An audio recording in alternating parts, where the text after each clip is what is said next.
Randy Yellows, vous qui êtes le représentant des Républicains américains en France, est-ce que vous diriez que finalement ce ne sont même plus deux Amériques qui se font face, mais deux Amériques qui sont dos à dos, qui ne se regardent même plus? Honnêtement, j'aimerais pas avoir cette image et le Parti républicain n'aimerait pas avoir cette image. Il faut regarder en face qu'est-ce qui s'est passé.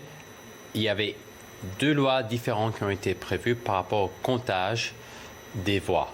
Il y avait la loi en Pennsylvanie qui a prévu clairement, expressément, que les comptages des voix auraient pu commencer dès le lendemain pendant 3 jours. Et ça a été approuvé par la Cour suprême d'État de Pennsylvanie. Et les autres États, ils ont commencé à compter les bulletins de vote par correspondant déjà avant. Et il n'y avait aucune loi qui avait prévu la prolongation et l'arrêt de ces comptages parce que quand on met en place une prolongation, il faut mettre en place la protection des boîtes dans laquelle on met ces bulletins de vote pour éviter la fraude.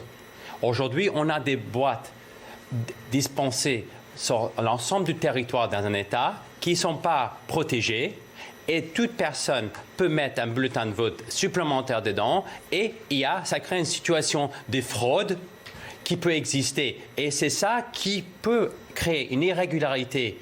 Et pourquoi M. Trump a dit qu'il y a la procédure est viciée? Non, c'est un problème parce que aujourd'hui, il y a une question qu'on va dans les Michigan, tout d'un coup, dans les comptages des voix, on se trouve 200 000 nouvelles voix d'un coup pour M. Biden qui apparaissent. Non, qui d'un coup, ils apparaissent en une minute. Donc c'est à la Cour suprême finalement ça viendra de trancher si jamais on ne s'en sort pas et que ce sera à la Cour suprême de trancher dans cette affaire-là. Éventuellement, ils vont saisir les juridictions et on espère que ça va aller assez vite.